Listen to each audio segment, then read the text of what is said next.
ನೋಡಿ, ಗೃಹಲಕ್ಷ್ಮಿ ಯೋಜನೆಯ ಪ್ರತಿಯೊಂದು ಫಲಾನುಭವಿಗಳಿಗೆ ಸರ್ಕಾರ 3 ತಿಂಗಳ 6,000 ಹಣನ ಜಮಾ ಮಾಡ್ತಾ ಇದೆ.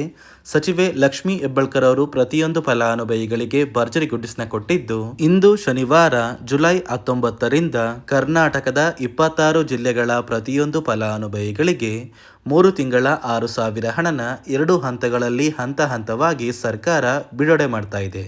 ಅದೇ ರೀತಿ ಈ ಬಾರಿ ಈ 6,000 ಹಣನ ಸಾಕಷ್ಟು ಫಲಾನುಭವಿಗಳ ಬ್ಯಾಂಕ್ ಖಾತೆಗೆ ಸರ್ಕಾರ ಜಮಾ ಮಾಡ್ತಾ ಇಲ್ಲ.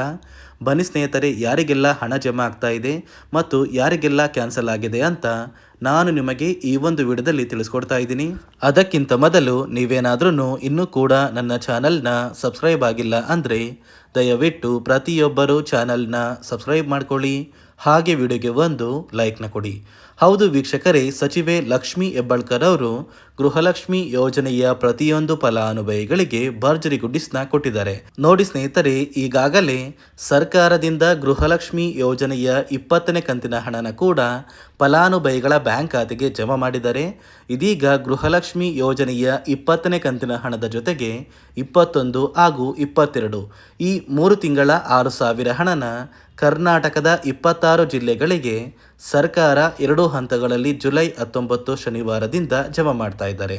ನಿಮ್ಮ ಬ್ಯಾಂಕ್ ಖಾತೆಗೆ ಖಂಡಿತವಾಗಿಯೂ ಹಣ ಜಮಾ ಆಗುತ್ತಾ ಅಂತ ನೀವು ಕೇಳ್ಬೋದು.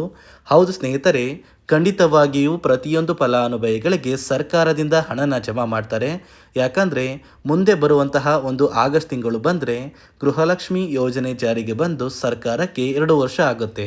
ಈ 2 ವರ್ಷ ಬರುವಷ್ಟರಲ್ಲಿ ಗೃಹಲಕ್ಷ್ಮಿ ಯೋಜನೆಯ ಒಟ್ಟು 23 ಕಂತಿನ ಹಣನ ಪ್ರತಿಯೊಂದು ಫಲಾನುಭವಿಗಳ ಬ್ಯಾಂಕ್ ಖಾತೆಗೆ ಜಮಾ ಮಾಡಬೇಕು ಅಂತ ಸರ್ಕಾರ ನಿರ್ಧಾರ ಮಾಡಿದ್ದು, ನಿಮ್ಮ ಬ್ಯಾಂಕ್ ಖಾತೆಗೆ ಖಂಡಿತವಾಗಿಯೂ ಈ 6,000 ಹಣ ಜಮಾ ಆಗುತ್ತೆ.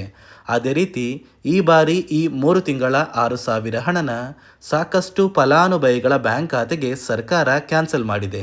ಇಲ್ಲಿ ಯಾವ ಕಾರಣಕ್ಕೆ ಸರ್ಕಾರ ಈ 6,000 ಹಣನ ಕ್ಯಾನ್ಸಲ್ ಮಾಡಿದೆ ಅಂದರೆ, ನೋಡಿ ವೀಕ್ಷಕರೇ, ಪ್ರತಿ ತಿಂಗಳು ಗೃಹಲಕ್ಷ್ಮಿ ಯೋಜನೆಯ ಹಣ ಜಮಾ ಮಾಡುವಂತಹ ಸಂದರ್ಭದಲ್ಲಿ ಹಣಕಾಸು ಇಲಾಖೆಯಿಂದ ಜಾರಿಗೆ ಬಂದಿರುವ 5 ಹೊಸ ನಿಯಮಗಳ ಆಧಾರದ ಮೇಲೆ ಪ್ರತಿಯೊಂದು ಫಲಾನುಭವಿಗಳ ಒಂದು ದಾಖಲಾತಿಗಳನ್ನ ಚೆಕ್ ಮಾಡಿ ನಂತರ 6,000 ಹಣನ ಜಮಾ ಮಾಡೋದು. ಈ ದಾಖಲಾತಿಗಳನ್ನ ಚೆಕ್ ಮಾಡುವಂತಹ ಸಂದರ್ಭದಲ್ಲಿ ಸುಮಾರು 1 ಲಕ್ಷಕ್ಕಿಂತ ಅಧಿಕ ಫಲಾನುಭವಿಗಳು ಸರ್ಕಾರ ಜಾರಿಗೆ ತಂದಿರುವ ನಿಯಮಗಳನ್ನ ಪಾಲಿಸಿಲ್ಲ. ಅದೇ ಒಂದು ಕಾರಣಕ್ಕೆ ಸಾಕಷ್ಟು ಫಲಾನುಭವಿಗಳಿಗೆ ಈ ಬಾರಿ ಹಣ ಕ್ಯಾನ್ಸಲ್ ಆಗಿದೆ. ಹಾಗಾದರೆ ಬನ್ನಿ ಸ್ನೇಹಿತರೆ, ಯಾವ ಫಲಾನುಭವಿಗಳಿಗೆ ಹಣ ಕ್ಯಾನ್ಸಲ್ ಆಗಿದೆ ಮತ್ತು ಸರ್ಕಾರ ಜಾರಿಗೆ ತಂದಿರುವ ನಿಯಮಗಳು ಏನು ಅಂತ ಕೂಡ ನಾನು ನಿಮಗೆ ತಿಳಿಸ್ಕೊಡ್ತಾ ಇದ್ದೀನಿ.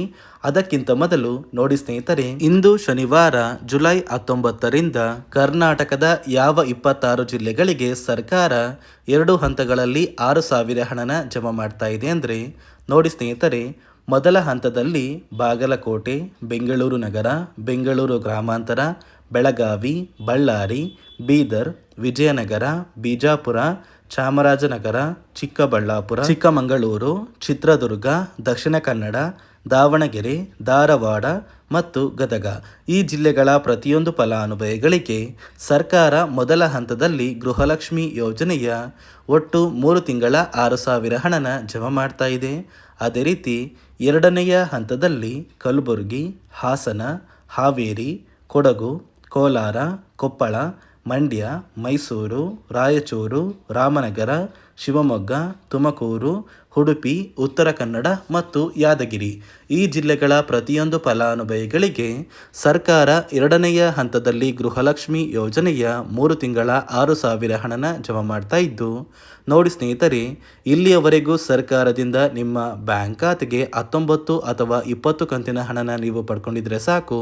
ಉಳಿದಿರುವಂತಹ ಗೃಹಲಕ್ಷ್ಮಿ ಯೋಜನೆಯ ಒಟ್ಟು 22 ಕಂತಿನವರೆಗೂ ಕೂಡ ಸರ್ಕಾರ ನಿಮ್ಮ ಬ್ಯಾಂಕ್ ಖಾತೆಗೆ ಇದೇ ಜುಲೈ ತಿಂಗಳು ಮುಗಿಯುವಷ್ಟರಲ್ಲಿ ಆದಷ್ಟು ಬೇಗ ಜಮಾ ಮಾಡುತ್ತೆ. ನೋಡಿ ಸ್ನೇಹಿತರೆ, ಈ ಬಾರಿ ಸುಮಾರು 1 ಲಕ್ಷಕ್ಕಿಂತ ಅಧಿಕ ಫಲಾನುಭವಿಗಳ ಬ್ಯಾಂಕ್ ಖಾತೆಗೆ ಸರ್ಕಾರ ಗೃಹಲಕ್ಷ್ಮಿ ಯೋಜನೆಯ ಹಣನ ಜಮಾ ಮಾಡ್ತಾ ಇಲ್ಲ. ಕಾರಣ ಏನು ಅಂದರೆ, ನಿಮ್ಮ ಬ್ಯಾಂಕ್ ಖಾತೆಗೆ ಡೆಬಿಟ್ ಮೂಲಕ ಹಣ ಜಮಾ ಮಾಡುವಂತಹ ಸಂದರ್ಭದಲ್ಲಿ ಸರ್ಕಾರ ಸಾಕಷ್ಟು ಫಲಾನುಭವಿಗಳ ಒಂದು ಬ್ಯಾಂಕ್ ಖಾತೆಗೆ ಹಣ ಜಮಾ ಮಾಡೋದನ್ನು ಕ್ಯಾನ್ಸಲ್ ಮಾಡಿದೆ. ಯಾಕಂದರೆ ಇತ್ತೀಚೆಗೆ ಹಣಕಾಸು ಇಲಾಖೆ ಜಾರಿಗೆ ತಂದಿರುವ 5 ನಿಯಮಗಳ ಆಧಾರದ ಮೇಲೆ ಪ್ರತಿಯೊಂದು ಫಲಾನುಭವಿಗಳಿಗೆ ಸರ್ಕಾರ ಈ ಒಂದು ಹಣನ ಜಮಾ ಮಾಡ್ತಾ ಇದ್ದು, ಯಾರೆಲ್ಲ ಫಲಾನುಭವಿಗಳು ಈ ನಿಯಮಗಳನ್ನ ಪಾಲಿಸಿಲ್ಲ ನಿಮ್ಮ ಬ್ಯಾಂಕ್ ಖಾತೆಗೂ ಕೂಡ ಹಣ ಜಮಾ ಆಗೋದಿಲ್ಲ. ಹಾಗಾದರೆ ಬನ್ನಿ ಸ್ನೇಹಿತರೆ, ಸರ್ಕಾರ ಜಾರಿಗೆ ತಂದಿರುವ ಆ 5 ಹೊಸ ನಿಯಮಗಳು ಏನು ಅಂತ ನಾನು ನಿಮಗೆ ತಿಳಿಸ್ಕೊಡ್ತಾ ಇದ್ದೀನಿ. ನೋಡಿ ಸ್ನೇಹಿತರೆ, ಮೊದಲನೆಯ ಒಂದು ನಿಯಮ ಬಂದು ಸಾಕಷ್ಟು ಫಲಾನುಭವಿಗಳು ಹೊಂದಿರುವಂತಹ ಒಂದು ರೇಷನ್ ಕಾರ್ಡ್ ಏನಿದೆ, ಆ ಒಂದು ರೇಷನ್ ಕಾರ್ಡ್ನ ಮನೆಯ ಸದಸ್ಯರ ಪ್ರತಿಯೊಬ್ಬರ ಒಂದು ಆಧಾರ್ ಕಾರ್ಡ್ನ ನಿಮ್ಮ ರೇಷನ್ ಕಾರ್ಡ್ಗೆ ಕಡ್ಡಾಯವಾಗಿ ಲಿಂಕ್ ಮಾಡಿಸ್ಬೇಕು. ಅಂದರೆ ಈ ಒಂದು ಲಿಂಕ್ ಮಾಡಿಸುವಂತಹ ಒಂದು ಪ್ರೊಸೀಜರ್ಗೆ ಸರ್ಕಾರ KYC ಅಂತ ಕರೀತಾರೆ. ನಿಮ್ಮ ರೇಷನ್ ಕಾರ್ಡ್ಗೆ ಇನ್ನೂ ಸಹ KYC ಆಗಿಲ್ಲ ಅಂದರೆ ನಿಮ್ಮ ಬ್ಯಾಂಕ್ ಖಾತೆಗೆ ಸರ್ಕಾರ ಮುಂದಿನ ದಿನಗಳಲ್ಲಿ ಗೃಹಲಕ್ಷ್ಮಿ ಯೋಜನೆಯ ಹಣನ ಕ್ಯಾನ್ಸಲ್ ಮಾಡುತ್ತೆ.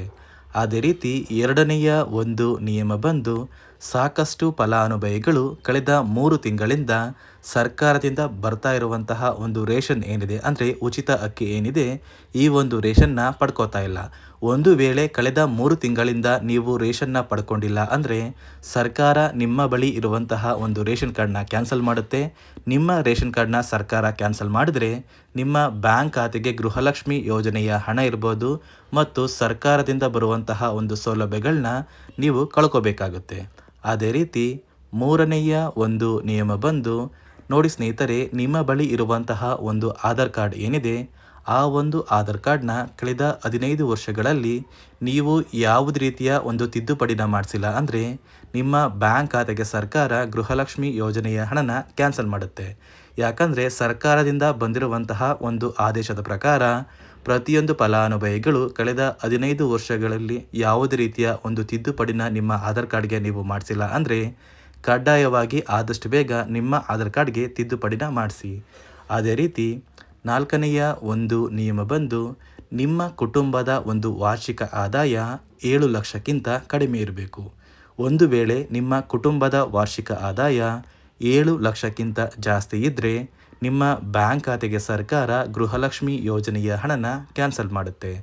ಅದೇ ರೀತಿ ಐದನೆಯ ಒಂದು ನಿಯಮ ಬಂದು ನಿಮ್ಮ ಕುಟುಂಬದ ಸದಸ್ಯರು ಅಥವಾ ಗೃಹಲಕ್ಷ್ಮಿ ಯೋಜನೆಯ ಫಲಾನುಭವಿಗಳು ಯಾರು ಕೂಡ ಸರ್ಕಾರಿ ನೌಕರರಾಗಿ ಕಾರ್ಯನಿರ್ವಹಿಸ್ತಾ ಇರಬಾರ್ದು.